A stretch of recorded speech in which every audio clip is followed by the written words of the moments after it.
الرحمن الرحيم الحمد لله رب العالمين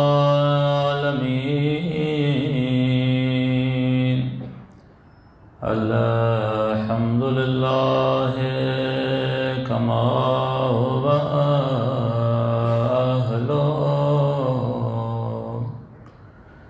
الصلاة والسلام على سيد المرسلين وخاتم النبيين أبي القاسم محمد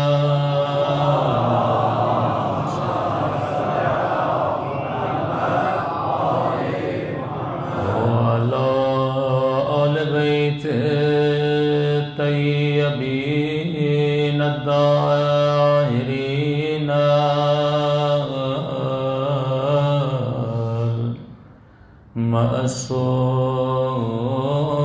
المعصومين سب مل کے دعائے سرکار امام زمان اللہم کل ولیک حجت ابن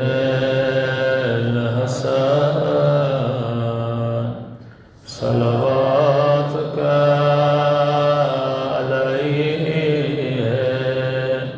وعلى آبائه في هذه الساعة وفي كل ساعة وليا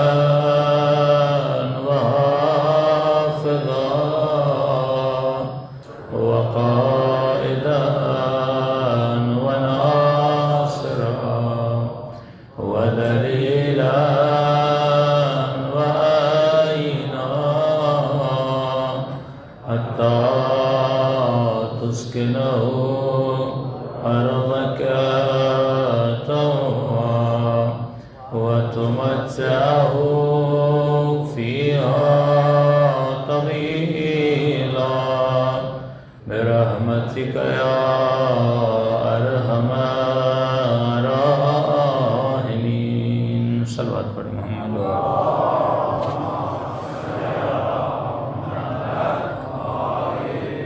بسم اللہ الرحمن الرحیم رب اشرح لي صدری ويسر لي امری واحلل عقدۃ من لسانی یفقهوا قولی اما بعد فقد قال سبحانہ وتعالی فی محکم کتابہ المجید وفرقانه الحمید وقوله الحق وهو أصدق الصادقین بسم اللہ الرحمن الرحیم ان اکرمکم عند اللہ اتقاکم صلوات پڑھے محمد وعلی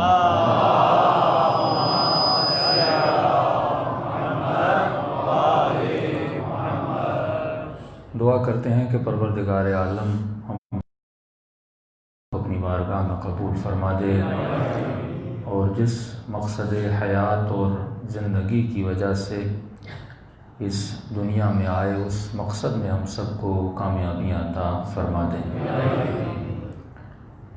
روزانہ آپ کی خدمت میں عرض کر رہے ہیں کہ انسان پیدا ہی اس مقصد کے لیے ہوا تاکہ یہ اپنی فکر کو استعمال کرے۔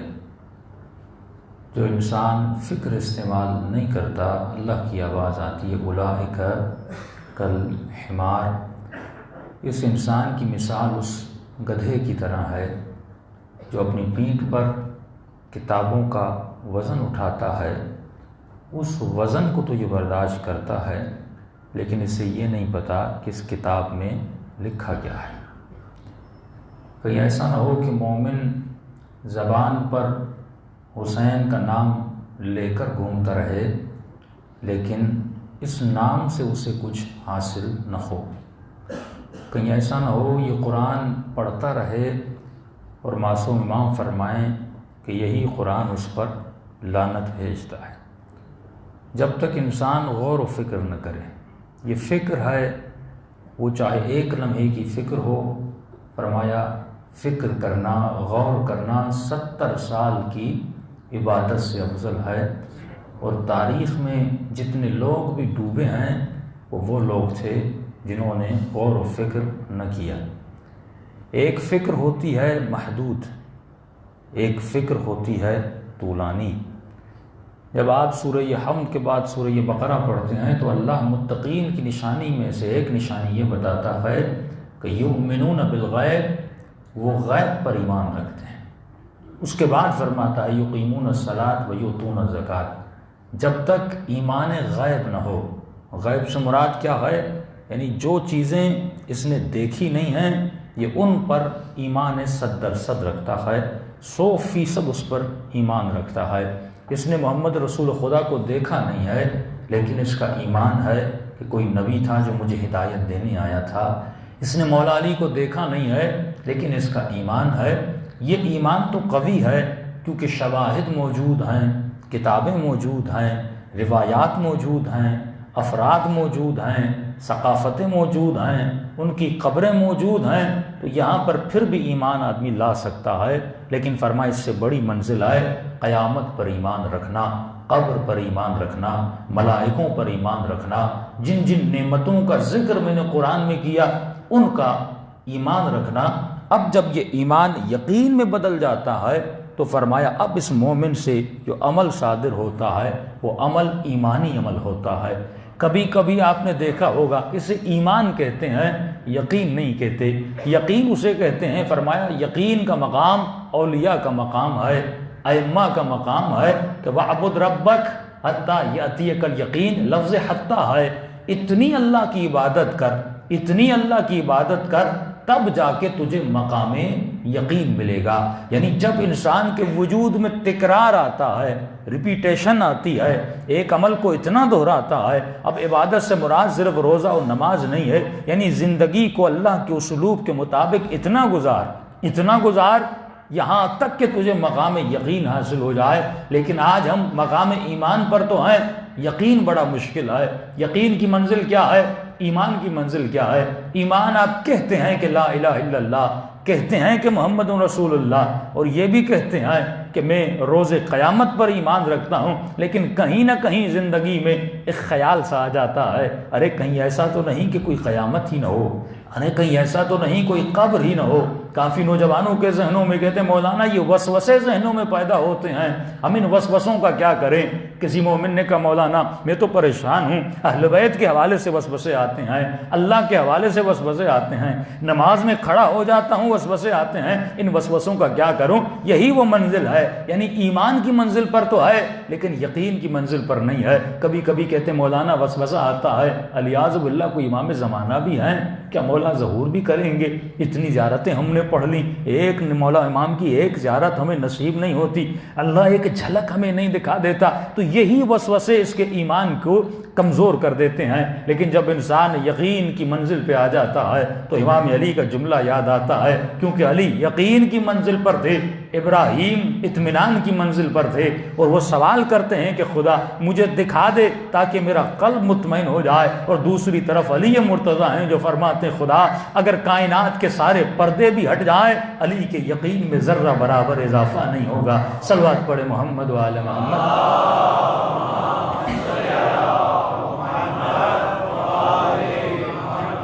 تو انسان کو اس شک کو دور کرنا ہے.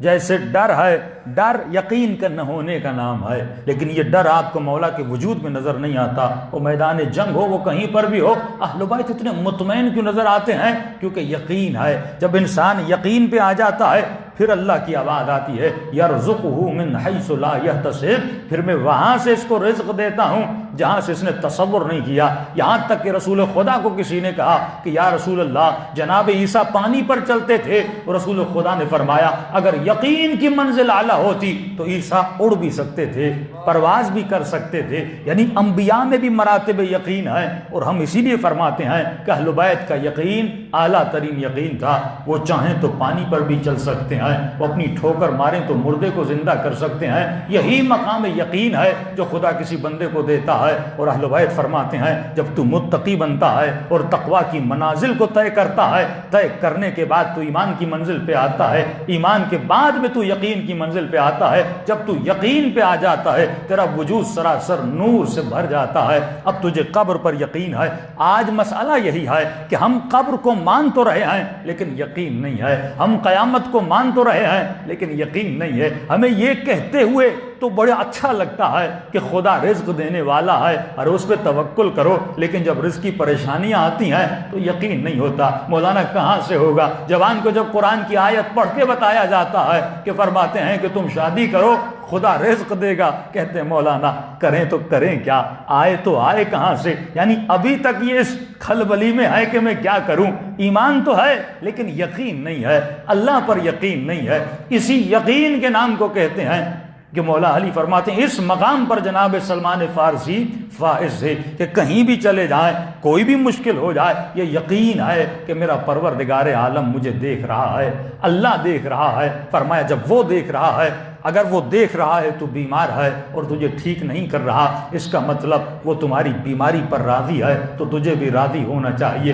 اگر تو مالدار ہے اور وہ دیکھ رہا ہے تو مالدار ہے, اگر تو فقیر ہے اور وہ دیکھ رہا ہے, جب تم اپنے ہر عمل میں خدا کو انوالو کر دو گے پھر جا کے تمہارے وجود میں یقین کے مراتب بڑھ جائیں گے. یہی تو جناب فاطمہ بنت اسد کے لیے ملتا ہے کہ اتنا یقین تھا جب کعبے کی دیوار کے سامنے آ جاتی ہیں اس وقت بی بی کو یقین تھا کہیں نہ کہیں سے خدا راستہ بنا دے گا. اور فرماتے ہیں یہی آیت اس کی تشریح میں ہے, جب یقین اور توکل کر کے دیوار کے سامنے کھڑی ہو گئی. اگر کوئی عام انسان ہوتا وہ کہتا دیوار سے کوئی راستہ بنتا ہے, دیوار سے بھی کوئی راستہ بنایا جاتا ہے, لیکن اللہ پر یقین تھا یہ اگر راستہ بنانے پر آئے تو کعبے کی دیوار میں بھی راستہ بنا سکتا ہے. صلوات پڑھے محمد و آل محمد.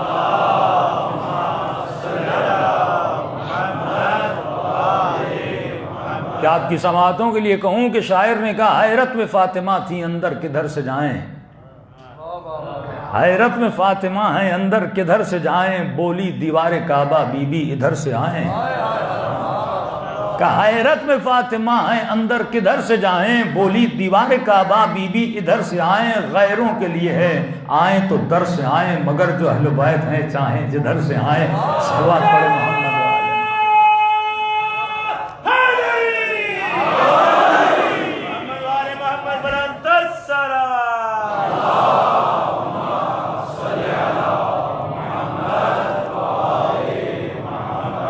یہ بھی مقام یقین ہے کہ خطیب کو پتہ ہے کہ کون سی فضیلت پڑھی جائے تو نعرہ لگے گا, کیونکہ وہ مومنوں کی مینٹلٹی کو جانتا ہے اور کن باتوں سے مجمع سو جاتا ہے. جب تک مینٹلٹی کو نہ بدلا جائے, کیونکہ کچھ چیزیں بچپن کی عادت بن چکی ہیں اور وہ عادت جب ٹکراتی ہے تو بدن ریئیکشن میں آ جاتا ہے, کیونکہ آپ نے ان چیزوں سے اپنے وجود کو محبت سے بھر دیا ہے. جب وہ محبت ٹکراتی ہے تو فوراً آپ کے وجود سے ایک جذبہ باہر نکل جاتا ہے. لیکن سوال یہ ہے یہی جذبہ نماز کے لیے کیوں نہیں ہے, یہی جذبہ روزے کے لیے کیوں نہیں ہے, یہی جذبہ دوسری عبادات کے لیے کیوں نہیں ہے مومنین کا, جو اس خاص ٹاپک کے لیے ہے؟ کیونکہ ہم نے اس جذبے کو ابھی تک اپنی عادت میں بدلا ہی نہیں ہے. کہ امام حسن کے لیے ملتا ہے جب وضو کرتے ہیں تو مولا کے چہرے کا رنگ زرد ہو جاتا تھا. ہمارا چہرہ زرد کیوں نہیں ہوتا, ہمارے چہرے پہ پریشانی کیوں نہیں آتی؟ عجیب روایت ہے معصوم کی. دیکھیے کبھی کبھی جب آپ روایات پڑھتے ہیں تو معصوم کا کلام امام الکلام ہوتا ہے نا. ایک شخص امام کے پاس آتا ہے اور کہتا ہے مولا کیا آپ کا شیعہ زنا کر سکتا ہے؟ امام فرماتے ہیں ہاں. کہ مولا آپ کا شیعہ غیبت کر سکتا ہے؟ امام فرماتے ہیں ہاں. کیا آپ کا شیعہ چوری کر سکتا ہے؟ امام فرماتے ہیں ہاں. انسان جائز الخطا ہے, کبھی کبھی پھسل جاتا ہے, شیطان کے دھوکے میں آ جاتا ہے, یہ کر سکتا ہے. یہ گنواتا گیا. امام کہتے رہے ہاں یہ بھی کر سکتا ہے, یہ بھی کر سکتا ہے, یہ بھی کر سکتا ہے. آخر میں اس نے کہا مولا آپ کا شیعہ جھوٹ بول سکتا ہے؟ امام نے کہا نہیں. تعجب سے کہنے لگا مولا اتنے گناہ میں نے گنوائے, آپ نے کہا ہاں کر سکتا ہے, لیکن جب میں نے لفظ جھوٹ بولا کہ آپ کا شیعہ جھوٹ بول سکتا ہے, آپ نے کہا نہیں. امام نے فرمایا جو جھوٹ بول دے وہ سب کچھ کر سکتا ہے، لیکن جو جھوٹ نہیں بولے گا وہ ان سارے گناہوں سے بچ جاتا ہے۔ امام نے جڑ کو ہی کاٹ دیا، فرمایا جو جھوٹ سے بچ جائے وہ سارے گناہوں سے بچ سکتا ہے۔ دیکھیے کہ اہل بیت کے سامنے کیا معیار ہے، ان کے تصورات زندگی کے کیا ہیں۔ آج ہمارے ہاں تو ایک خاص ڈے منایا جاتا ہے، کیا کہتے ہیں اس کو، اپریل فول، اپریل فول ہے نا، کہ خاص جھوٹ بولنے کا دن۔ یہ کون سی رسمیں ہیں جو ہمارے کلچر میں آ رہی ہیں، یہ کون سی صفات ہیں جو ہمارے وجود میں ڈھل رہی ہیں۔ میں نے کہا کہ زندگی کو اس اسلوب سے گزارنا ہے جس اسلوب سے رسول خدا نے کہا، لیکن ایک بنیاد بنا دوں، میں آگے بڑھوں کہ عرض کر چکا کہ رسول خدا نے خواب دیکھا کہ رسول کے ممبر پر بندر چڑھ رہے ہیں۔ وہ نبی جو ہمیشہ مسکرایا کرتے تھے، ان کے چہرے پر صحابہ فرماتے ہیں ہم نے مسکراہٹ نہیں دیکھی۔ اس کے بعد وحی پروردگار عالم نازل ہوئی، وَإِذْ قُلْنَا لَكَ إِنَّ رَبَّكَ أَحَاطَ بِالنَّاسِ وَمَا جَعَلْنَا الرُّؤْيَا الَّتِي أَرَيْنَاكَ، اے حبیب یہ جو رؤیا، یہ جو خواب تم نے دیکھا ہے، إِلَّا فِتْنَةً لِلنَّاسِ، یہ ایک بہت بڑا فتنہ ہے جس سے تمہاری امت گزرے گی، جس سے یہ مسلمان گزریں گے۔ وَالشَّجَرَةَ الْمَلْعُونَةَ، اے حبیب یہ فتنہ ایک ملعون درخت کا فتنہ ہے، یہ فتنہ ایک ملعون نسل کا فتنہ ہے، یہ فتنہ ایک ملعون شجرہ کا فتنہ ہے فی القرآن، جس کا ذکر ہم نے قرآن میں کیا، وَنُخَوِّفُهُمْ فَمَا يَزِيدُهُمْ إِلَّا طُغْيَانًا۔ تو یہ کیا سمجھتا ہے کہ ہم ان کو ڈراتے نہیں ہیں، ہم ان کو خوف نہیں دلاتے؟ ہم اس شجرہ ملعونہ کو ڈراتے ہیں، اسے خوف بھی دلاتے ہیں، لیکن ہمارا خوف دلانا ان کے ڈر میں اضافہ نہیں کرتا، بلکہ ان کی طغیانی اور بڑھتی جاتی ہے، بلکہ ان کی نافرمانی اور بڑھتی جاتی ہے۔ جتنا تم ان کو ہدایت کے لیے بلاؤ گے اتنا یہ ضد کر کے تمہارے سامنے کھڑے ہو جائیں گے، کیونکہ اس شجرے کی فطرت میں ہے کہ یہ فتنے بپا کرے، اس نسل کی فطرت میں ہے یہ فتنے بپا کرے۔ لیکن فرمایا اے حبیب تجھے گھبرانے کی ضرورت نہیں ہے، کیونکہ ہم نے اس کے مقابلے میں ایک اور شجرہ بنایا۔ یہ سورہ بنی اسرائیل میں ذکر، اب سورہ یہ نور میں ذکر ہو رہا ہے کہ ہم نے ایک اور شجرہ بنایا ہے جو شجرہ اس کے مقابلے میں آئے گا، اور اس شجرے کا ذکر بھی سورہ یہ نور میں ہو رہا ہے، کیونکہ شجرہ بھی نورانی شجرہ ہے۔ جو شجرہ شجرہ مبارکہ ہے، فرمایا جو شجرہ شجرہ زیتونیہ ہے، کیونکہ مجالس یہاں بھی اور میں اس کے بعد جب پڑھتا ہوں دونوں میرے پیج پہ آ رہی ہیں تو مجھے تھوڑا بہت ڈیفرنٹ مٹیریل دینا پڑتا ہے تاکہ لوگوں کے لیے ریپیٹیشن نہ ہو۔ میں نے وہاں پہ ایک چھوٹی سی مثال دی تھی، میں نے کہا مسلمان قرآن تو پڑھتا ہے لیکن قرآن پہ غور نہیں کرتا، فکر نہیں کرتا۔ فکر کرے تو مطالب ملے۔ قرآن کے سطوح ہیں، ایک میسج ہے عوام الناس کے لیے، ایک میسج ہے خواص کے لیے، ایک میسج ہے جو زیادہ فکر کرتے ہیں اور عفا کے لیے۔ ہر کسی کو کوئی نہ کوئی میسج قرآن دے رہا ہے، لیکن وہ تب ہو جب قرآن سے تمسک ہو۔ تمسک کا مطلب ہی اپنی زندگی گزارو قرآن کے مطابق۔ صبح اٹھو قرآن پڑھ کر، رات کو سو جاؤ قرآن پڑھ کر، تھوڑی بہت روزانہ تفسیر قرآن تو پڑھو۔ وہ کون سا مومن ہے جس نے پوری زندگی میں ایک تفسیر قرآن کمپلیٹ کی ہو؟ وہ چاہے شیعہ ہو یا سنی ہو، دونوں میں یہ مسئلہ ہے۔ کم مولویوں کو زیادہ سنتے ہیں، قرآن کم پڑھتے ہیں، ہم مفتیوں کو زیادہ سنتے ہیں، قرآن کم پڑھتے ہیں۔ قرآن انسان کے وجود میں توحید کو لانا چاہتا تھا، بت پرستی کو توڑنا چاہتا تھا، لیکن اسی مسلمان نے بتوں کو تو توڑا لیکن شخصیات کو بت بنا دیا، ممالک کو بت بنا دیا، اپنے مذاہب کو بت بنا دیا، اپنے مولویوں کو بت بنا دیا۔ اب یہ اس کی پرستش میں چلا گیا۔ یہ سوچ شیعوں میں نہیں ہونی چاہیے کہ مولانا میں فلاں مولانا کا فین ہوں، میں فلاں مولانا کا فین ہوں۔ ہمیں نہ رنگ دیکھنا ہے نہ لباس دیکھنا ہے، تمہیں یہ دیکھنا ہے کون حق کی بات کر رہا ہے۔ حق کی بات اگر کسی غیر کے منہ سے بھی نکلے تمہیں ایکسیپٹ کرنا، یہ قرآن کا میسج ہے۔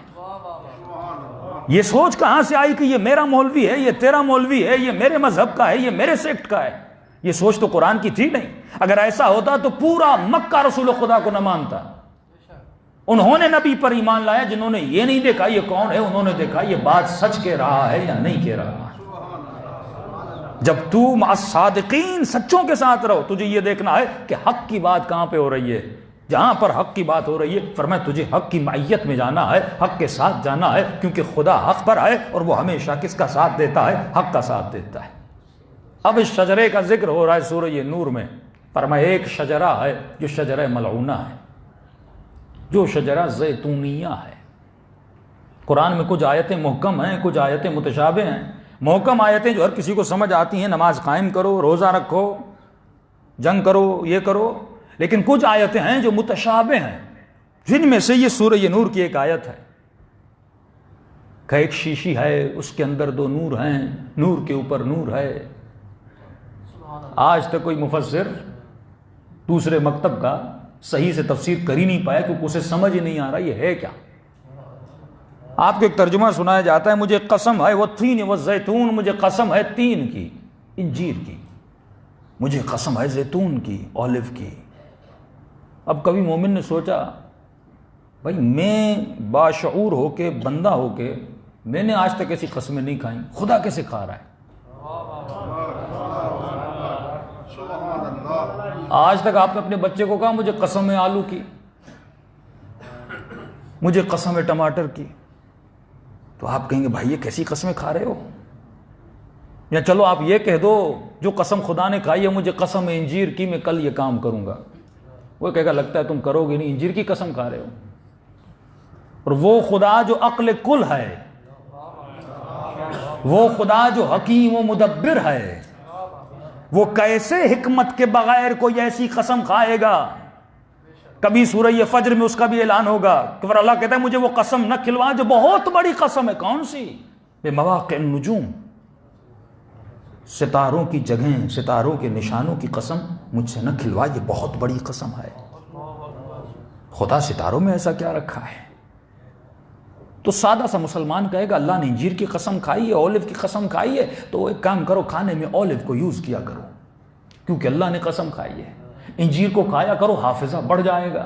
وہ تو میں کہوں گا کائنات کی کوئی ایسی چیز نہیں جس میں خدا نے کوئی فائدہ نہ رکھا ہو۔ وہ تو انار میں بھی فائدہ ہے، وہ تو تمہارے ہر فروٹ میں فائدہ ہے، ہر کسی فروٹ میں کوئی نہ کوئی وٹامنز ہیں۔ خدا قسم کیوں کھا رہا ہے؟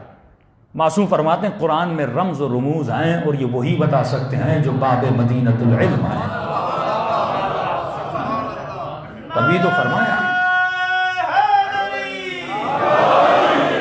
تبھی تو فرمایا انی تارکم فیکم الثقلین کتاب اللہ و عطرتی اہل بیتی۔ یہ حدیثیں آج ہر کوئی مولانا اسحاق سے لے کر تمام تر اہل سنت میں جو محقق ہیں یہ سنا رہے ہیں کہ نبی خدا فرما کر گئے اور فرمایا یا رسول اللہ فما العطرہ، آپ کی عطرت کون ہے؟ میں کل بھی بتا چکا۔ فرماتے میری عطرت حسن و حسین ہے، میری عطرت علی ہے، میری عطرت سیدہ فاطمہ الزہرا ہے، یہ میری عطرت ہے۔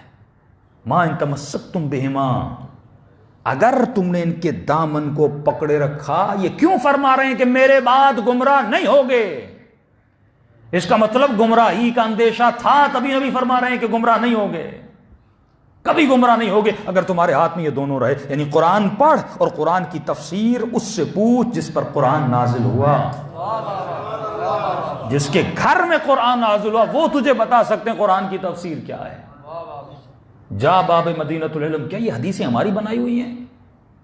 کہ میں جملہ کل یا پرسوں کہہ چکا تھا کہ آج سوشل میڈیا کی بڑی جنگ ہے اور مجھے خوشی ہے کہ میں نے ٹاپک بھی زیارت عاشورہ کا چنا، کیونکہ بڑی سازش چل رہی ہے کہ شیعوں کی محافل سے زیارت عاشورہ کو ختم کروایا جائے، کیونکہ زیارت عاشورہ میں لعنت ہے شجرہ ملعونہ پر، لعنت ہے بنی امیہ پر، اس کو روکنا چاہ رہے ہیں۔ کبھی آپ نے سوچا اتنا زور کیوں سعودی عرب دیتا ہے کہ یزید پہ لعنت نہ بھیجی جائے؟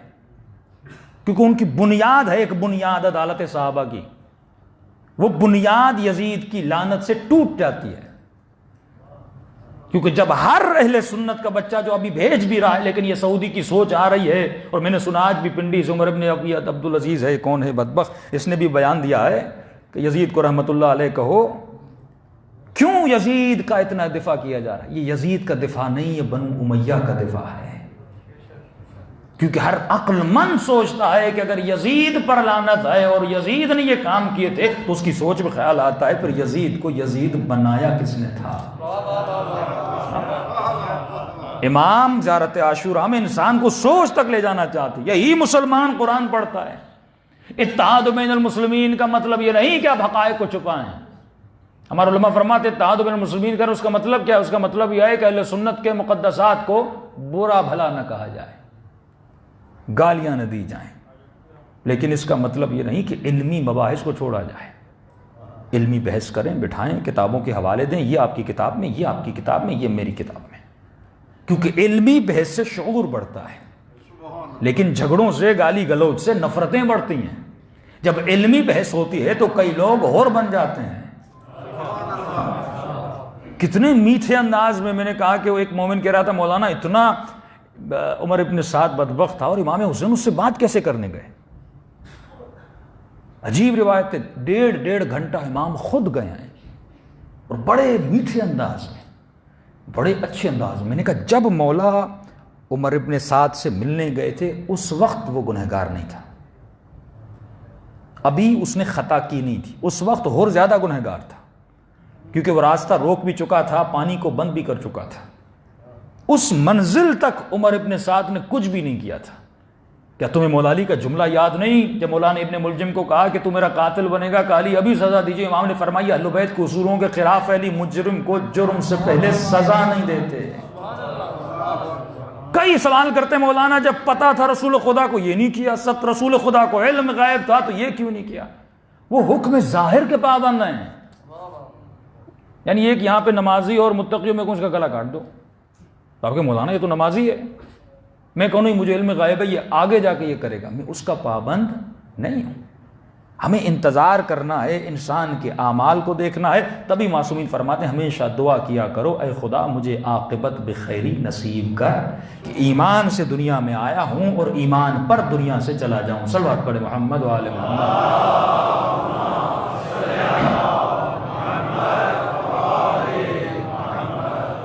اب مسلمان اگر قرآن کی طرف رجوع کرتا، اگر یہ رسول کی طرف رجوع کرتا تو مسائل حل ہو جاتے.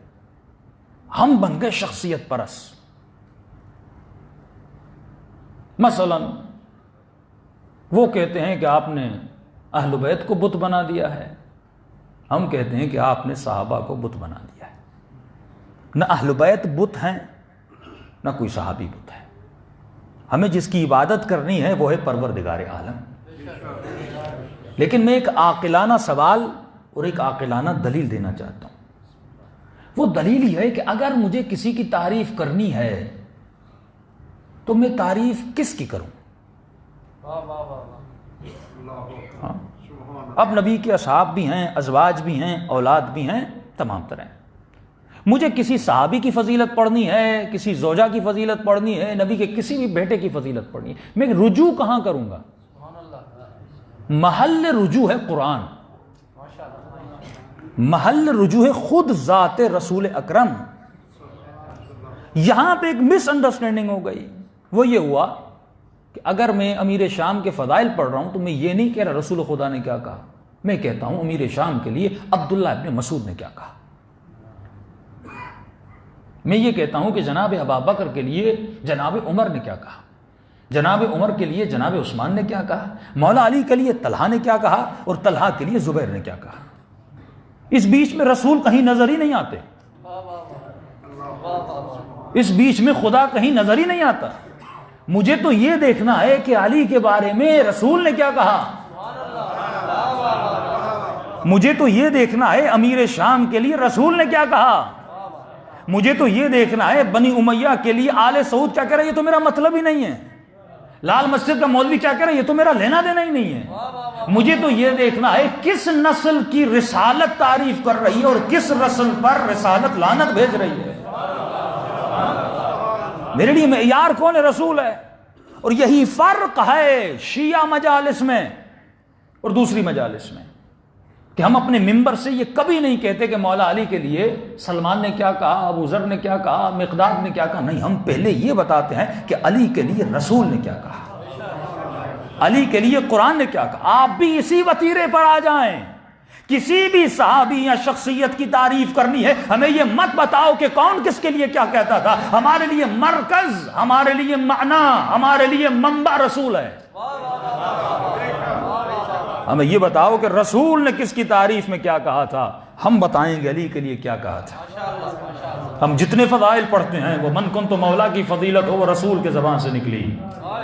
یا علی انت منی بمنزلت ہارون من موسیٰ، یہ میرے رسول نے کہا تھا. انا مدینۃ العلم وعلی بابھا، یہ رسول نے کہا تھا. ضربۃ علی یوم الخندق افضل من عبادت الثقلین، یہ رسول نے کہا تھا. ان الحسن والحسین سیدا شباب اہل الجنہ، یہ دونوں میرے بیٹے جنت کے سردار ہیں. وہ ابوہما، اور ان کا بابا ان دونوں سے افضل ہے، یہ میرے رسول نے کہا تھا.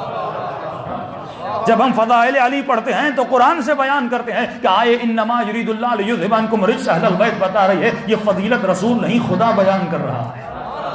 رکوع میں زکوٰۃ کی حالت زکوٰۃ میں زکوٰۃ خیرات دینے والے جو فضیلت بیان کر رہی ہے، یہ پروردگار عالم بیان کر رہا ہے. آئے مباہلہ میں جو علی کو نفس رسول قرار دیا جا رہا ہے، یہ پروردگار عالم بیان کر رہا ہے. ارے مسلمان، جب تو قرآن کی طرف رجوع کرے گا، جب تو رسول کی طرف رجوع کرے گا، تجھے وہی دین ملے گا جو دین نبی سکھانے کے لیے آئے تھے.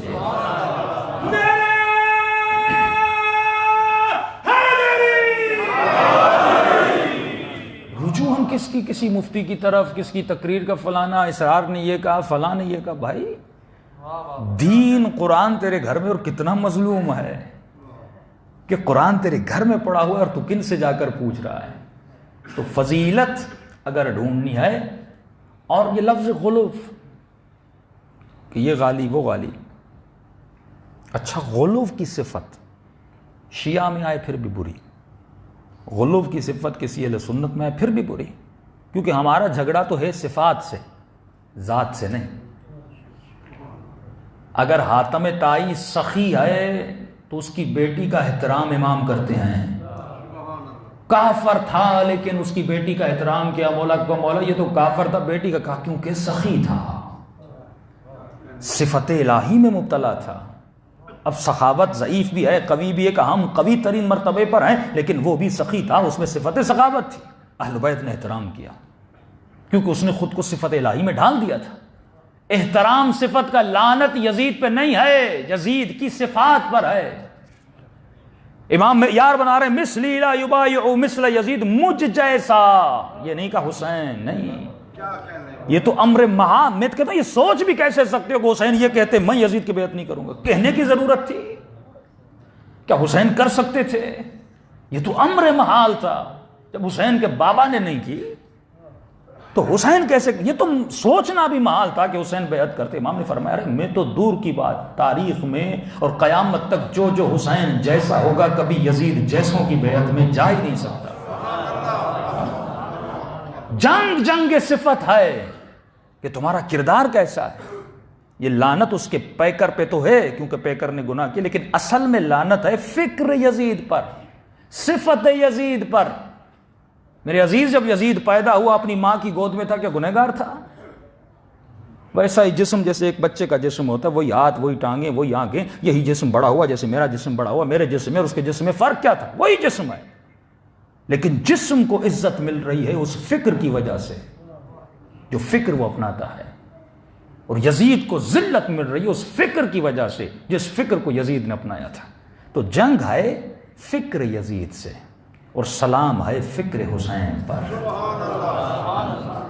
وہ فکر جو مظلوم کی مدد کرتی ہے، وہ فکر جو پیاسوں کو پانی پلاتی ہے، وہ فکر جو بے لباس کے بدن پہ لباس پہناتی ہے، وہ فکر جس میں اتنا احساس ہے، اپنے اصولوں پہ کمپرومائز نہیں کرتی، جس فکر کو پتا ہے دشمن لڑنے کے لیے آیا ہے، لیکن حسین فرماتے عباس سب کو پانی پلا دے، کیونکہ وہ مقام یقین پر تھے، کیونکہ اسے اپنے رب پر بھروسہ تھا. عزیزو، اسی فکر کو اپنانا ہے، اسی فکر کو وجود میں ڈالنا ہے. لیکن یہی غلو کی بات نکلی ہے تو مثال دے دوں. ابھی یہ ریسنٹلی کلپ آیا جب کسی شیعہ ذاکر نے ایک جملہ کہا اور اس کے مد مقابل ایک غلو کا کلپ آیا اور کہا کہ تم امیر شام کی بات کرتے ہو. امیر شام کے لیے عبداللہ ابن مسعود یہ فرماتے ہیں کہ جو گھوڑا امیر شام نے رسول کی مدد میں دوڑایا تھا اور دوڑتے دوڑتے زمین سے جو دھول اٹھی تھی اور اس گھوڑے کے ناک میں گئی تھی اور اس ناک سے جو گندا پانی نکلا تھا، وہ پانی بھی اویس قرنی سے افضل ہے. یہ غلو نہیں تو کیا ہے؟ یہ شخصیت پرستی نہیں تو کیا ہے؟ کہ تم ایک حیوان کے ناک کے پانی کو افضل قرار دے رہے ہو اس شخص کے جس کے لیے رسول فرماتے مجھے اس کی خوشبو آ رہی ہے۔ انسان کی عزت یہ ہے کہ تم یہ عزت کر رہے ہو، اس مقام پہ گر گئے۔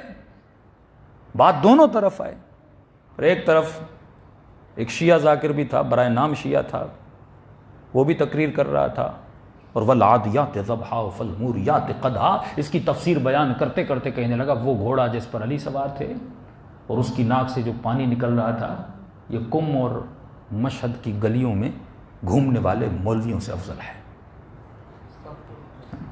جب آدمی اناد پہ آ جاتا ہے نا، دشمنی پہ، پھر اپنی تفسیر کرتا ہے، پھر یہ غلو آپ کو یہاں بھی نظر آتا ہے، یہ غلو آپ کو وہاں بھی نظر آتا ہے۔ یہ صفت بری ہے، چاہے شیعہ میں ہو یا چاہے سنی میں ہو۔ تو جنگ صفت سے ہے نا، یہی صفت وہاں بھی آ رہی ہے، یہی صفت یہاں بھی آ رہی ہے۔ عقل و شعور نہیں ہے کہ تم کس سے موازنہ کر رہے ہو۔ جب انسان مقام پستی پہ آ جائے، جب اس کے عقل پر تعصب کے پردے ڈل جائیں، تو آپ دیکھتے ہیں اس کی زبان سے ایسے جملے نکلتے ہیں۔ تب امام فرماتے ہیں مومن بولنے سے پہلے 100 بار سوچا کر، کیونکہ تمہارے الفاظ ایک معاشرے میں فتنہ بنا دیتے ہیں۔ یہی لفظ ہے جو قتل کروا دیتا ہے، یہی لفظ ہے جو غیبت کرواتا ہے، یہی لفظ ہے جو رشتوں کو توڑ دیتا ہے۔ ایک لفظ ہے جب انسان بولتا ہے تو نکاح کا رشتہ قائم ہوتا ہے، اور ایک ہی لفظ انسان بولتا ہے اس کے طریقے سے طلاق کا رشتہ قائم ہو جاتا ہے۔ تو اے انسان، یہ لفظ ہیں تو زندگی میں سوچا کر تمہارے منہ سے الفاظ کون سے نکل رہے ہیں۔ تب امام فرماتے ہیں کہ ہمارا چاہنے والا ہر گناہ کر سکتا ہے لیکن جھوٹ نہیں بول سکتا، کیونکہ زبان جب گناہ کرنے لگے تو ایک جھوٹ کے اوپر دوسرا جھوٹ بولتا ہے اور اپنے دفاع کے لیے بولتا جاتا ہے، یہاں تک کہ خود کو جہنمی بنا دیتا ہے۔ یہی زبان تھی کہ امام سجاد فرماتے ہیں مجھے تلوار نے اتنے زخم نہیں دیے، مجھے نیزوں نے اتنے زخم نہیں دیے، ارے شامی اور کوفیوں کے پتھروں نے اتنے زخم نہیں دیے جتنا یزید کے لفظوں نے ہمیں زخم دیے، جتنا شمر کے لفظوں نے ہمیں زخم دیے۔ تو عزیز، اپنے لفظوں کا احترام کیا کر اور خیال کیا کر کن لفظوں کو سنتا ہے اور کون سے لفظ تمہاری زبان سے ادا ہوتے ہیں۔ صلوات پڑھے محمد و آل محمد۔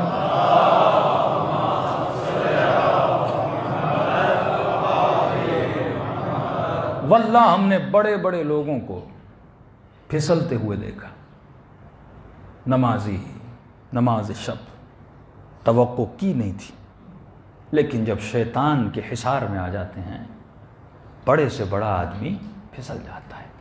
یہی معصوم سمجھانا چاہتے ہیں کہ سوچ یزید سے ذاتی دشمنی تو تھی نہیں، یہ لانتی کیوں بنا؟ صفات کی وجہ سے۔ یہ مت سوچنا کہ تم علی کے ماننے والے ہو، حسین کے ماننے والے ہو لہٰذا تم بچ گئے، تمہارا عقیدہ کرسچن کی طرح نہیں ہے کہ عیسیٰ سولی پہ چڑھ گئے اب جو کرتے رہو، نہیں۔ میں نے کل بھی عرض کیا تھا، برزخ کے میدان میں کچھ لوگ اہل بیت کو دیکھ رہے ہوں گے، پکار رہے ہوں گے، لیکن آواز آئے گی ہم تمہاری شفاعت نہیں کر سکتے، کیونکہ تم ایک حصار کے اندر بند ہو، ایک صفت کے اندر بند ہو، جب تک اللہ نہ چاہے ہم شفاعت نہیں کر سکتے۔ قرآن کی آیت پہ، اے حبیب اگر تم بھی ان کی شفاعت کرو میں نہیں کروں گا۔ کبھی آپ نے سوچا یہ کون سا گناہ ہے جس کے لیے اتنی سختی اللہ کے لہجے میں، کہ یوسف کے بھائی یوسف کو کنویں میں پھینک دیں، اپنے بابا کو شفیع بنائیں، خدا معاف کر دے رہا ہے، لیکن فرمایا ان کو معاف نہیں کروں گا۔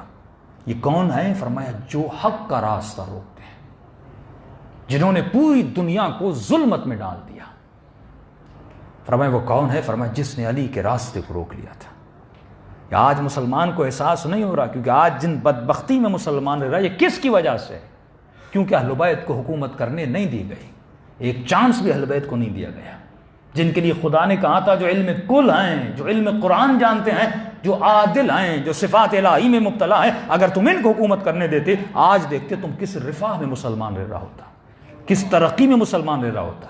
آج یہ بچے پریشان نہ ہوتے، آج مسلمان چور نہ ہوتا، آج مسلمان قاتل نہ ہوتا، آج ہمارے بچے مختلف سوچوں میں مبتلا نہ ہوتے، آج فائنینشلی طور پہ مسلمان مضبوط ہوتا۔ اگر وہی سوچ چلتی جو سوچ رسول خدا لے کر آئے تھے، اگر وہی ریولیشن چلاتے جو ریولیشن رسول خدا لے کر آئے تھے، جس دین کو پوری کائنات میں پھیلانا تھا، لیکن مسلمان سمجھ نہیں سکا۔ ہمارے استاد ایک چھوٹی سی مثال دیتے ہیں، فرماتے اگر تم ایک بلب کے سامنے کھڑے ہو جاؤ دور سے تو تھوڑی سی روشنی کو روک سکو گے، لیکن اگر تم کسی سورج کے سامنے کھڑے ہو جاؤ تو پوری کائنات میں اندھیرا چلا جاتا ہے۔ جب سورج گرہن ہوتی ہے جب چاند سورج کے سامنے آتا ہے پوری کائنات میں اندھیرا ہوتا ہے. فرمایا یہ وہ گناہ ہے. ایک انسان ایک بلب کے سامنے رک جاتا ہے, وہ تھوڑا سا روشنی کو روک لیتا ہے, لیکن ایک وہ ہے جو سورج کے سامنے رک جاتا ہے, جو چاند کے سامنے آ جاتا ہے, وہ پوری کائنات کو ظلمت میں ڈال دیتا ہے. تبھی ان پر لعنتیں ہیں, کیونکہ یہ حسین کا راستہ روک رہے تھے, حسن کا راستہ روک رہے تھے, علی کا راستہ, اور اس کے روکنے سے انہوں نے پوری کائنات کو ظلمت میں ڈال دیا. کیوں مولا علی کے لیے فرماتے ہیں کہ مولا علی جب ایک عبارت پڑھتے تھے روتے تھے, اصحاب آتے مولا کیوں رو رہے ہیں؟ فرماتے شوقا لرؤیتہ, اس کو دیکھنے کے شوق میں رو رہا ہوں. علی جس کے دیکھنے کے لیے روئیں, مولا وہ کون ہے؟ فرماتے وہ میرا 12واں مہدی ہے, جس کی زیارت کے لیے اور شوق رؤیت کے لیے علی رو رہے ہیں. اور چھٹے امام کے لیے ملتا ہے, وہ بھی روتے تھے, نام آتا تھا کھڑے. کیوں؟ کیونکہ وہ سورج, وہ مقصد, وہ ہدف کائنات, وہ اسلام کے نفاذ کو کون کرے گا؟ امام زمانہ کریں گے. اور فرماتے خوش نصیب ہیں جو اس امام کے لشکر میں ہوں گے. ائمہ کے لیے ملتا ہے, جناب مالک اشتر کے لیے ملتا ہے, جناب سلمان فارسی رجعت کر کے امام کے لشکر میں آئیں گے اور مدد کریں گے, کیونکہ بڑا مقام ہے جو امام زمانہ کے ناصر بنیں گے. تبھی فرماتے ہیں ہمیشہ دعا کیا کرو خدا ناصر مہدی بنا, یہ درجہ شہدائے کربلا سے بھی بلند ہے, کیونکہ امام نے بنیاد رکھی تھی امام حسین نے, اور تکمیل انہی کے فرزند امام زمانہ کریں گے. پوری کائنات میں عالم اسلام کے علم کو لہرائیں گے. تو عزیزان محترم, یہی تو دعا آپ زیارت عاشورہ میں بھی کرتے ہیں, کہ خدا مجھے مقام انتقام عطا کر, انی حرب لمن حاربکم. یہ مقام حرب بہت بڑا ہے. آج اگر جناب مختار ثقفی قابل عزت و احترام ہے شیعوں میں, کیوں؟ ایک صفت کی وجہ سے, کیونکہ وہ منتقم تھا. اگر منتقم نہ ہوتا اتنا مقام نہ ہوتا. مختار کا مقام ہے کیوں کہ اس نے انتقام لیا تھا. اب جو انتقام مختار لے اس کا اتنا مقام ہے, تصور کرو جو انتقام مہدی میں شامل ہو جائے اس کا مقام کتنا بلند ہوگا. اس لیے فرماتے دعائے عہد میں یہ جملے ہیں, خدا ہر روز دعائے عہد پڑھو, اس کا فائدہ یہی ہے کہ اے خدا میں انتظار کر رہا ہوں, ایسے زندگی بسر کر رہا ہوں, لمحہ لمحہ اس انتظار میں ہوں کہ ناصر امام بنوں, اور اے خدا اگر مر بھی جاؤں تو مرنے کے بعد مجھے اسی کفن کے ساتھ قبر سے بلند کرنا, ہاتھ میں تلوار ہو اور میں اسی امام زمانہ کی مدد کروں. یعنی اگر ہم مقام اچھا بنائیں تو ہماری رجعت بھی ہو سکتی ہے. صلوات پڑھے محمد وآل محمد.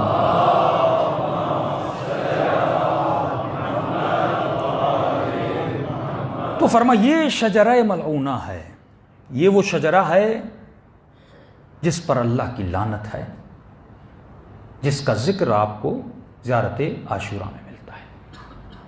وآل زیاد, وآل مروان, وہ بنو امیہ, ان کی نسلیں جو ہیں وہ فتنہ پھیلائیں گی, تباہ کریں گی. اور انہوں نے کائنات کے سورج کو روک لیا تھا, انہوں نے ہادیوں کو قید و بند میں ڈالا, ایک ایک نبی کی نسل کے بیٹوں کو جیل میں ڈالا,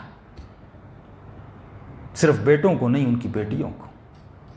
اس کے لیے اشرا پڑھا جانا چاہیے کہ سادات پر, آل رسول پر کتنا ظلم ہوا. اس پر تھوڑا بہت محمد علی مرزا نے بات کی ہے, لیکن اس کو کھولا نہیں ہے کہ ایک ہی قید میں, ایک ہی زندان میں, ایک ہی چھوٹے کمرے میں 40 سیدانیوں کو قید کیا جاتا تھا.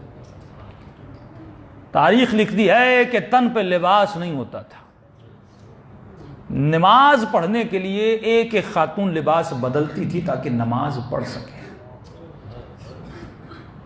حاکم جب سوتا تھا تو اس کے بستر کے اطراف پہ وہ شخص کہتا ہے جب میں گیا, یہ منتصر اور ان کے زمانے میں, تو میں نے کٹے ہوئے کان دیکھے, ہر کان پر ایک نام لکھا ہوا تھا. جب میں نے اس سے پوچھا یہ کن کے نام ہیں, فرمایا یہ سیدوں کے نام ہیں. ایک شخص کہتا ہے میں جلادی کا کام کرتا تھا, مجھے قتل کے لیے بھیجا گیا. جب میں اس زندان میں داخل ہوا, ہر کمرے میں 20 جوان تھے, ان کے آنکھوں پہ پٹیاں باندھی ہوئی تھیں, چہرے مجھے نظر نہیں آ رہے تھے. میرا کام تھا گردنوں کو کاٹنا, اور میں کاٹتا گیا. جب ایک کمرے میں پہنچا تو 20 جوان تھے, ان 20 میں ایک بوڑھا تھا, لیکن بوڑھے کی آنکھوں پہ پٹی نہیں تھی, عمر رسیدہ تھا. جب اس کی گردن کاٹنے لگا, اس نے کہا کاٹنے والا تجھے پتا ہے تو کن کی گردنیں کاٹ رہے ہو؟ میں نے کہا مجھے نہیں پتا, مجھے بتایا گیا ہے قیدی ہیں, باغی ہیں. تو اس نے کہا جن کی گردنیں کاٹ کے آئے ہو اور ابھی جس کی گردن کاٹ رہے ہو، جس نبی کا کلمہ پڑھ رہے ہو، یہ انہی کی اولادیں ہیں۔ یہ ذکر میں کل کی مجلس میں کروں گا حوالوں کے ساتھ، اور مجھے خوشی ہے کہ میں نے ایک حوالہ محرم میں دیا اور کل ہی میں نے کلپ دیکھا محمد علی مرزا نے بھی اس کا حوالہ دے دیا ہے۔ تو یہ اچھا ہوتا ہے کہ اس کی ویریفیکیشن وہاں سے بھی آ رہی ہے، ورنہ یہ حوالے وہ بتاتے نہیں ہیں۔ تو ساری چیزیں موجود ہیں کہ سادات پہ کتنا ظلم ہوا، کیونکہ شجرہ ملونہ کی ڈیوٹی تھی، تب بھی تھی اب بھی ہے۔ آج بھی آپ دیکھیں، وہ پارا چنار ہو، وہ یمن ہو، وہ عراق ہو، وہ شام ہو، پکڑ پکڑ کے مارا جاتا ہے۔ نام حسن ہو تو مارا جاتا ہے، شناختی کارڈ چیک کیا جاتا ہے، اگر اس کا نام آل رسول کے نام سے ملتا ہے تو قتل کیا جاتا ہے۔ مجھے سمجھ نہیں آتی، مسلمان ہو کے نبی کی نسل سے دشمنی، جس کا کلمہ پڑھے اسی سے دشمنی۔ یہ وہ پردے ہیں تعصب کے کہ اللہ کی آواز آتی ہے، انسان جب فکر نہ کرے وہ اپنی جہنم خود کھودتا ہے، وہ اپنے اوپر ظلم خود کرتا ہے۔ تو سورہ یہ نور میں آواز آئی کہ میں نے کہا والتین والزیتون، جب معصوم سے پوچھا گیا مولا یہ قسم ہلکی سی قسم ہے، خدا کیسے لے سکتا ہے کسی پھل اور پودوں کی قسمیں؟ امام فرماتے ہیں یہ ہلکی قسم نہیں ہے، یہ بہت بھاری قسم ہے۔ فرمایا تم نے تین کو پہچانا نہیں، زیتون کو پہچانا نہیں، وہ تین سے مراد حسن ہے، والزیتون سے مراد حسین ہے، اور قرآن ہی قرآن کی آیت کو تفسیر کرتا ہے۔ اور یہی شجرہ مبارکہ کا ذکر جب سورہ نور میں ہوا، فرمایا ایک ایسا شجرہ مبارکہ ہے جو زیتونیہ ہے۔ وہاں پر زیتون کی قسم کھائی، اب یہاں پر کیا کہا؟ یہ کون سا شجرہ ہے؟ جو زیتونیہ ہے۔ اس کا مطلب وہ شجرہ جو حسینیہ ہے، اس کی نسل کس سے چلے گی؟ حسین سے چلے گی۔ لا شرقیۃ ولا غربیہ، ایک ایسا شجرہ ہے جو نہ شرقی ہے نہ غربی ہے۔ شرقی سے مراد یعنی لا یہودیہ، شرق اس زمانے فلسطین تھا اور وہاں پہ یہودی رہتے تھے، تو یہ مت سمجھنا یہ شجرہ یہود یعنی حضرت موسیٰ والا ہے، اور یہ مت سمجھنا کہ یہ غربی ہے یعنی یہ مسیحی روم والا ہے۔ یہود رہتے تھے شرق میں، روم تھا غرب میں، یعنی یہ مت سمجھنا یہ شرقی شجرہ ہے یا غربی شجرہ ہے، یہ ابراہیمی شجرہ ہے، یہ حسینی شجرہ ہے، یہ نبی مصطفیٰ کا شجرہ ہے۔ فرماتے ہیں زجاجتن، یہ ایک شیشی ہے، اور شیشی کیسی ہے؟ کأنہ کوکب دری، یہ شیشی ایک چمکتے ہوئے ستارے کی طرح ہے۔ معصوم فرماتے اس سے مراد جناب سیدہ فاطمہ الزہرا ہے۔ اللہم صلی علی محمد۔ یہ جناب سیدہ ہیں، ایک شیشی ہے، کأنہ کوکب، ایک چمکتا ہوا ستارہ ہے، فیہ مصباح المصباح، جس کے اندر دو مصباح ہیں، جس کے اندر دو نور ہیں۔ اب یہ کڑی کڑی سے ملاتا جائے، اور رسول خدا فرماتے ان الحسین مصباح الہدی، حسین مصباح الہدی ہیں، وسفینۃ النجات، اور تمہارے لیے بخشش کا سفینہ ہے۔ فرمایا مصباح المصباح، اس میں دو نور ہیں جو وجود میں آئیں گے۔ اس کے بعد فرمایا نور علی نور، دو مصباح بھی ہیں، اور ان دو مصباح کے بعد ایک نور کے بعد دوسرا نور آئے گا، یعنی زین العابدین آئیں گے، باقر العلوم آئیں گے، مولا جعفر الصادق آئیں گے، ایک نور کے بعد ایک نور آئے گا۔ اور حبیب تجھے گھبرانے کی ضرورت نہیں ہے، کیونکہ یہی شجرہ مبارکہ جو ہے شجرہ ملونہ کا مقابلہ کرے گا۔ آخر میں فتح اسی شجرے کی ہوگی۔ دشمن کتنا مارنا چاہتا تھا لیکن سیدہ کے شجرے کو ختم کر نہیں سکا۔ ہاں، آخرکار فتح کس کی ہوتی ہے؟ فتح اسی کی ہوتی ہے جو حق پر ہوتا ہے۔ فرمایا کبھی بھی اے مومن ظلمتوں سے نہ ڈرا کر، ظلمتیں آتی ہیں، یہ سورہ فجر میں جاؤں گا، جب اس کی تفسیر تھوڑی بیان کروں گا کو آپ کو سمجھ آئے گا۔ آج اشارہ کرتا ہوا چلوں کہ کل کی مجلس میں شاید اس کو بیان کروں۔ اب بات آتی ہے والفجر ولیال عشر۔ علماء فرماتے ہیں یہ سورہ فجر نہ کہا کرو یہ سورہ حسینیہ ہے۔ مشہور ہے علماء میں کہ یہ سورہ امام حسین ہے۔ والفجر، مجھے قسم ہے فجر کی، صبح کی، واللیال عشر، مجھے قسم ہے 10 راتوں کی۔ کچھ کہتے ہیں 10 راتوں سے مراد عاشورہ کی راتیں ہیں، لیکن انہوں نے فرماتے ہیں نہیں، یہ مراد نہیں ہے۔ مجھے قسم ہے فجر کی، فجر کا مطلب ہے مجھے قسم ہے ظہور کی. خدا بڑی قسمیں کھاتا ہے. مجھے قسم ہے ظہور کی، جب حضرت امام کا ظہور ہوگا. لیکن واللیال عشر، مجھے قسم ہے ان 10 راتوں کی. رات کی قسم کیوں کھا رہا ہے خدا؟ کبھی کہتا ہے والشمس وضحاها والقمر اذا تلاها. شمس سے مراد رسول خدا ہیں، قمر سے مراد مولا علی ہے. تلاہا جو ایک دوسرے کے بعد، تالی کہتے ہیں جو فوراً اس کے بعد آئے. اس شمس کے بعد قمر آئے گا، یعنی اس شمس کے بعد علی مرتضیٰ آئیں گے. فرمایا مجھے قسم ہے فجر کی واللیال عشر، مجھے قسم ہے 10 راتوں کی. یہ 10 راتیں کیا ہیں؟ فرمایا من الحسن الی الحسن، ایک حسن سے لے کر دوسرے حسن تک. مولا حسن سے لے کر آخری امام زمانہ کے والد امام حسن عسکری تک. مجھے قسم ہے حسن سے لے کر حسن تک کی، جن کا زمانہ راتوں میں گزرے گا، اندھیروں میں گزرے گا، جن کے زمانے کے رہنے والے ظلمت میں اپنا وقت گزاریں گے، اندھیروں میں گزاریں گے، ظلم میں گزاریں گے، جب ظلم کا سایہ ہوگا. لیکن اللہ کہتا ہے گھبرانے کی ضرورت نہیں، کیونکہ ان راتوں کے بعد ایک فجر آنے والی ہے.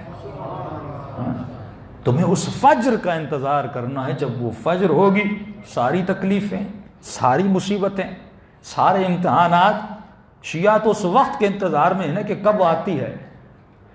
تب وہ اپنے سارے غصے، ساری تکلیفیں دنیا کو بتائے گا کہ ابھی تک اگر ہم نے صبر کیا تھا تو اسی ظہور کے لیے صبر کیا تھا، کہ ایک دن آئے گا جب منتقم خون حسین ابن علی آئے گا.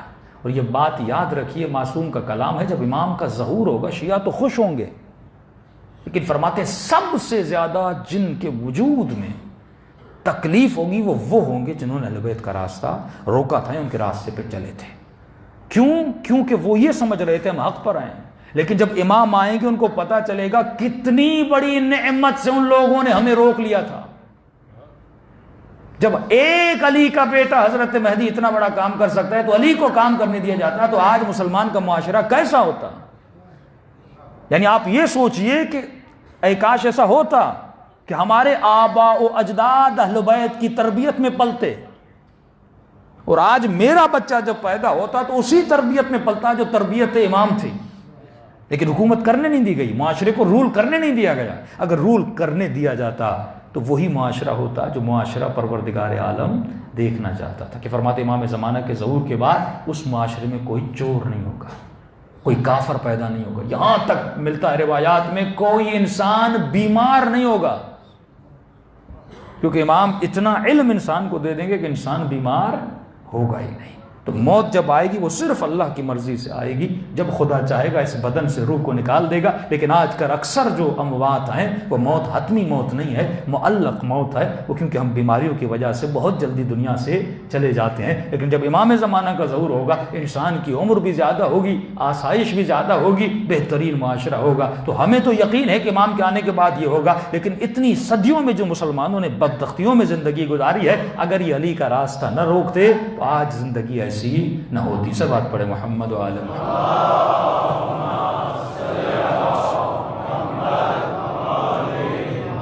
تو عزیز و انسان کو سوچنا چاہیے، فکر کرنی چاہیے کہ میں دنیا میں آیا کیوں تھا، کس مقصد کے لیے آیا تھا. امام فرماتے ہیں جوان سے پوچھو زندگی کیسے گزری، کہے گا خواب کی طرح. بوڑھے سے پوچھو خواب کی طرح. فرمایا جو زندگی خواب کی طرح گزر جائے. اے انسان، یہ خدا تجھے بار بار نشانیاں دیتا ہے. کبھی تو آئینے کے سامنے جاتا ہے اور اچانک دیکھتا ہے داڑھی کا ایک بال سفید ہو گیا، سر کے بال سفید ہو گئے، اور فوراً تیرے ذہن میں خیال آتا ہے ارے سفید ہو گیا، اس کو کالا کر دوں. خود کو دھوکہ کیوں دیتا ہے؟ یہ نشانی ہے اللہ کی طرف سے کہ تو موت کے قریب جا رہا ہے. مولانا گھٹنوں میں تکلیف ہے. عزیز یہ تکلیف نہیں ہے، یہ گھٹنے بتا رہے ہیں ابھی قبر میں اترنے کا وقت قریب ہے. تو کتنا بھی رنگ کر لے، خود کو جوان کر دے، لیکن جسم کو جوان نہیں کر سکتا. اس کو بڑھاپے کی طرف جانا ہی جانا ہے، اس کو قبر کی طرف جانا ہی جانا ہے. تو اس سے پہلے کہ تجھے زبردستی لے جایا جائے تو خود استقبال موت کے لیے تیار ہو جا. تو خود موت کو سینے سے لگانے کے لیے تیار ہو جائے کہ خدا میں تیار ہوں جب بھی ملک الموت آئے. اتنا اپنے عمل سے مطمئن ہو جا, اور شوقاً لرؤیتہ, اس موت کے لیے شوق پیدا کر, کیونکہ جب تیرے مولا نے کہا یہ موت موت نہیں میری زیارت کا نام ہے, تو شوق زیارت پیدا کر اور تیاری پیدا کر, خود کو دھوکے میں نہ ڈال. اور یہی پیغام حسین کربلا میں دے رہے ہیں, یہی پیغام مولا علی 19 کی رات دے رہے ہیں کہ فزت برب الکعبہ. اتنے القابات علی کو ملے, لیکن یہ جملہ مولا نے کہیں پر نہیں کہا. سیدہ سے شادی ہوئی, حسنین کے بابا بنے, خیبر و خندق کتنے فضائل ملے, لیکن یہ نہیں کہا علی اس دن کامیاب ہوا.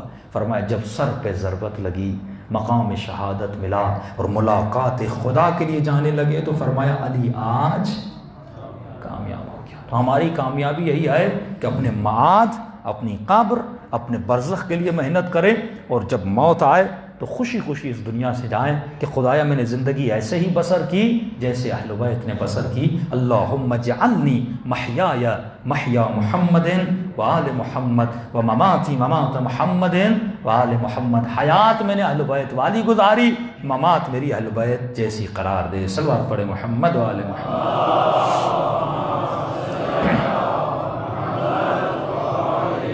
دلوں کو کربلا لے جائیں اور اپنی آخرت کے لیے کچھ ذخیرہ جمع کریں.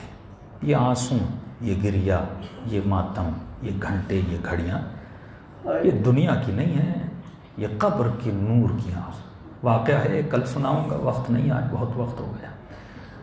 یہ ذخیرہ ہے آخرت کا.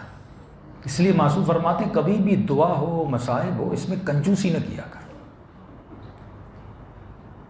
کوئی تمہیں 10 لاکھ دے, 20 لاکھ دے, 1 کروڑ دے, کبھی یہ نہیں کہ تو اٹس انف, یہ کافی ہے. نہیں, مال جتنا ملے تیرے وجود میں حرص ہوتا ہے. تو اسی طرح آخرت کے ذخیرے کے لیے کبھی بھی انف مت سوچ رکھا کرو کہ کافی ہو گیا. نہیں, جتنا زیادہ کرو گے, کیونکہ اس میں استقلال ہے, اس میں بقا ہے.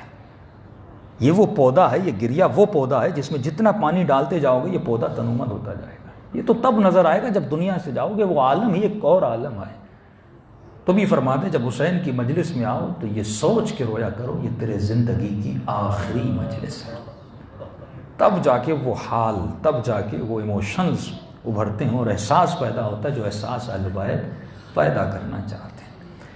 آئیے سلام کریں اپنے غریب مولا کو, اپنے آقا کو, جن کا وجود اتنی مصیبتوں سے گزرا آج کے دن کو دیکھنے کے لیے. اگر حسین نہ ہوتے واللہ اس بحریہ ٹاؤن میں یہ مسجد ہوتی, اگر حسین نہ ہوتے میں یہاں مجلس پڑھ رہا ہوتا, اگر حسین نہ ہوتے یہ عزادار جمع ہوتے. میرا اور آپ کا تعلق کیا ہے, نہ میں آپ کو جانتا ہوں, آپ نہ مجھے جانتے ہیں. تعلق ایک ہے جس کا نام ہے حسین.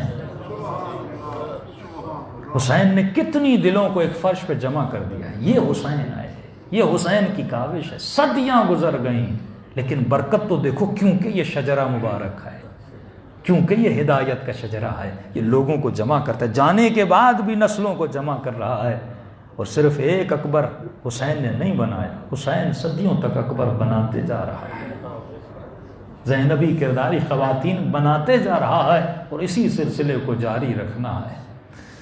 السلام علی الحسین وعلی علی ابن الحسین وعلی اولاد الحسین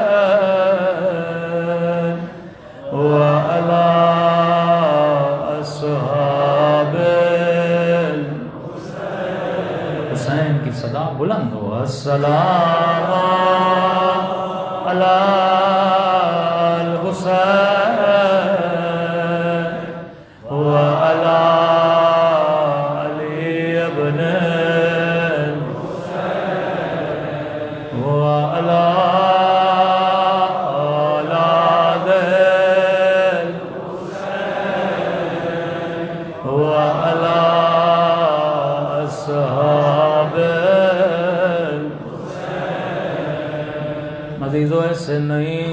ایسے پکاریے جیسے زینب نے پکارا تھا، ایسے یا حسین کہیے جیسے سکینہ نے یا حسین کیا۔ آپ بھی یا حسین کرتے ہیں لیکن آپ پیاسے نہیں ہیں، جب آپ یا حسین کرتے ہیں کسی نے آپ کو تماچا تو نہیں مارا، لیکن کربلا میں جب بہن بھائی کو پکار رہی تھی، کبھی شمر تماچے مارتا تھا، کبھی ظالم تازیانہ مارتا تھا۔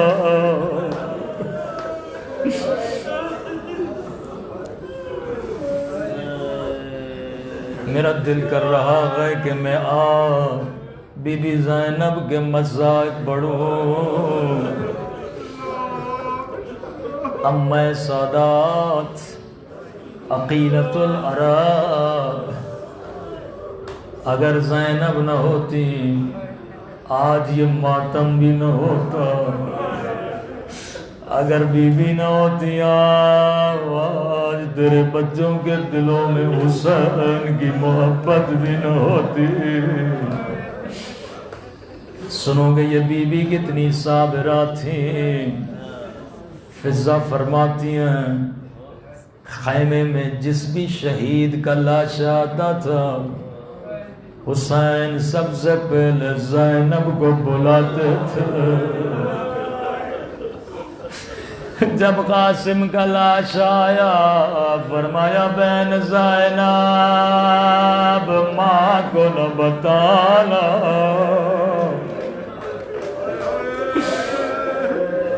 ہر لاشے پہ خود جاتی تھی، کبھی وا اکبرا کبھی وا قاسمہ، ہر لاشے پہ جا کے ماتم کرتی تھی، ماں کو دلاسا دیتی تھی۔ لیکن سنو صبر زینب، کردار زینب، فضہ فرماتی ہیں سب لاشوں پہ رونے والی میری بی بی، ایک مرتبہ خیمے میں حسین دو ننھے لاش لائے،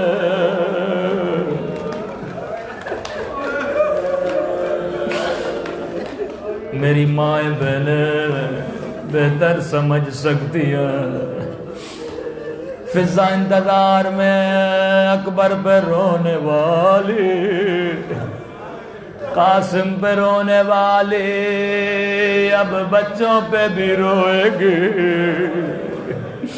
بڑا انتظار کیا لیکن زینب نظر نہیں آئی۔ ایک مرتبہ خیمے میں گئی، کیا دیکھا بی بی زینب کا سار سجدے میں ہے، رو کر کہہ رہی ہے اللہ میری قربانی قبول کر دے۔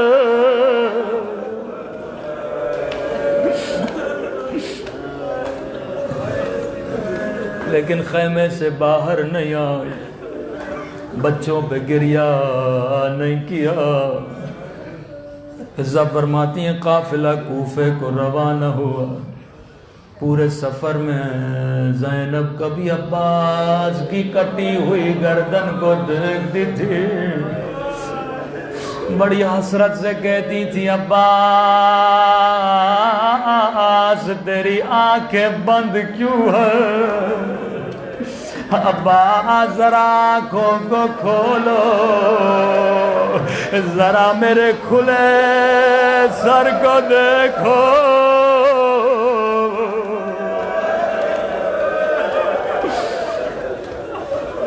کبھی عباس کا ماتم کرتی،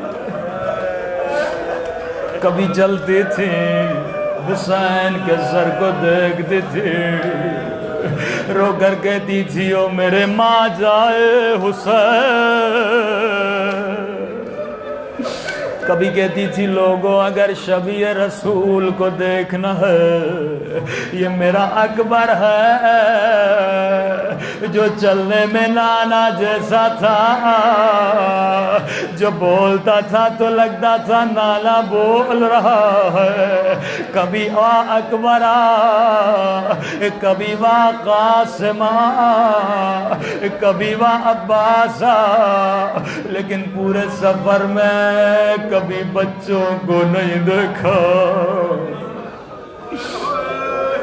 عجیب ہے بی بی زینب کا صبر۔ فرمایا قافلہ شام پہنچا، وقت رہائی ہونے لگا، بی بی نے کہا یزید ہمیں اپنے شہیدوں کے سروں کی زیارت کرنی ہے۔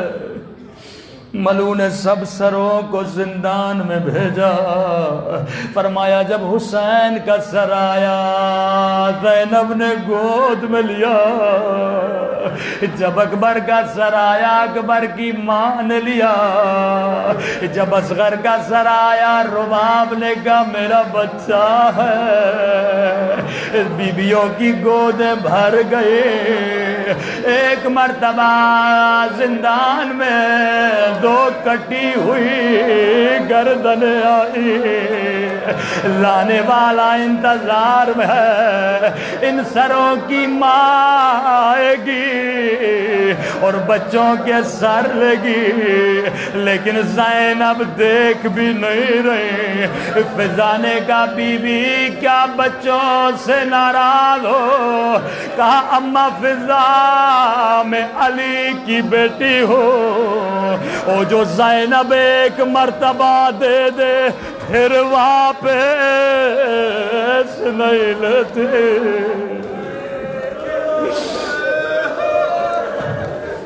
فضا کہتی ہے میں آگے بڑھی، میں نے کہا مجھے دو یہ میرے بچوں کے سر ہے۔ قافلہ کربلا پہنچا، فرمایا حسین کی قبر پہ ماتم کیا، اکبر کا نوحہ پڑا، اصغر کا نوحہ پڑا، لیکن ہم نے یہ نہیں دیکھا زینب بچوں پہ روئے۔ آزادہ رو کربلا سے قافلہ مدینے پہنچا، جب مدینے سے قافلہ گیا تھا اکبر موجود تھے، حسین موجود تھے، عباس موجود تھے، لیکن جب مدینے پہنچا لٹا ہوا قافلہ۔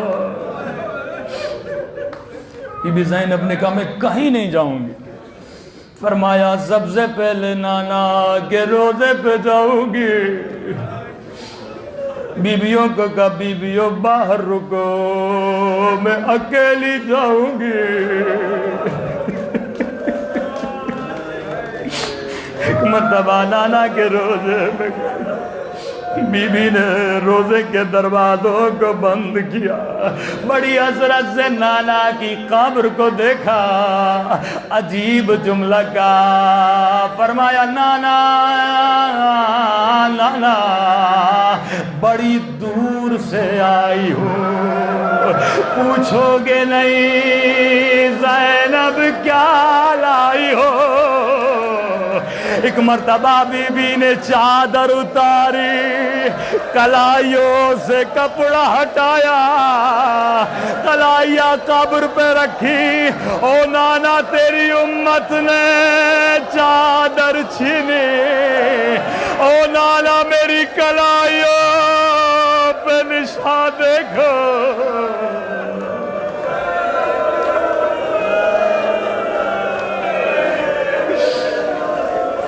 نانا امت نے بڑا اجر رسالت ادا کیا،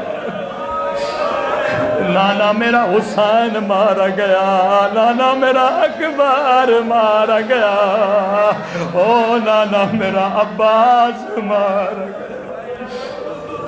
فضا فرماتی ہیں نانا کی قبر سے باہر آئی، اب سیدہ زینب سیدھا جنت البقیع گئے، اماں کی قبر پہ بیٹھی، لیکن فضا فرماتی ہیں کوئی بڑا مصائب نہیں پڑا، کوئی شکایت نہیں کی، بس ایک کام کیا کہ اماں وہ کرتا لائی ہوں جو تو نے ہاتھوں سے سیا تھا، ایک مرتبہ خون بھرا کرتا اماں کی قبر پہ رکھا،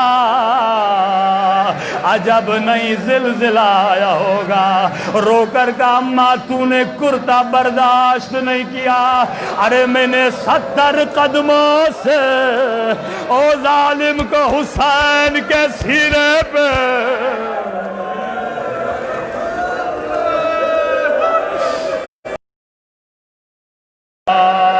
مجھ سے پوچھو تیری زینب پہ کیا گزرے۔ ایک مرتبہ کسی بی بی نے کہا بی بی عبداللہ بلا رہے، او میری ماں و بہنوں ذرا مجھے بتاؤ اب زینب گھر جا رہی ہے، سوچ کے کیا جا رہی ہیں؟ عبداللہ پوچھیں گے اون محمد کا کیا ہوا؟ جیسے گھر کا دروازہ کھولا، صحن میں چارپائی پہ عبداللہ بیٹھا ہے، جیسے سیدہ کو دیکھا کہ خاتون رک جا،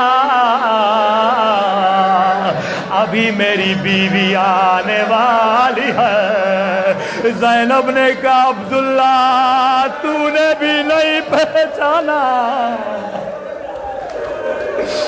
او میرا حسین مار گیا، او میرا علی اکبر مار گیا،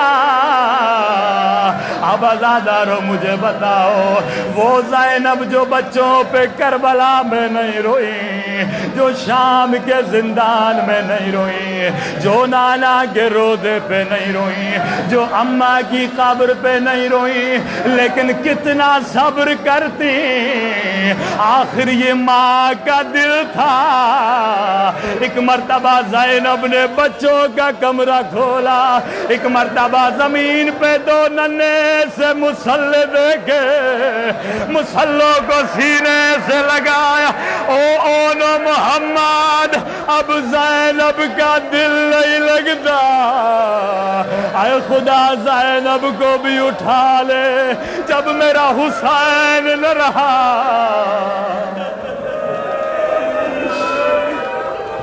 جب میرا علی اکبر نہ رہا، اے خدا تجھے سیدہ زینب کی مصیبت کا واسطہ ہمارے مولا اور آقا امام زمانہ کا ظہور فرما، ہم سب کو مولا کے آوان و انصار میں شریک فرما، ہم سب کے صغیرہ کبیرہ گناہ معاف فرما، جو مومنین بیمار ہیں ان کو شفائے کاملہ عاجلہ نصیب فرما، ہم سب کو شہداء کربلا میں محشور فرما، ہماری قبر اور برزخ کے سفر کو آسان فرما، پروردگار ہم سب کو زبان ذاکر عطا فرما، بدن صابر عطا فرما، دل شاکر عطا فرما، عقل سالم عطا فرما، ربنا تقبل منا انک انت السمیع العلیم۔ ماتم حسین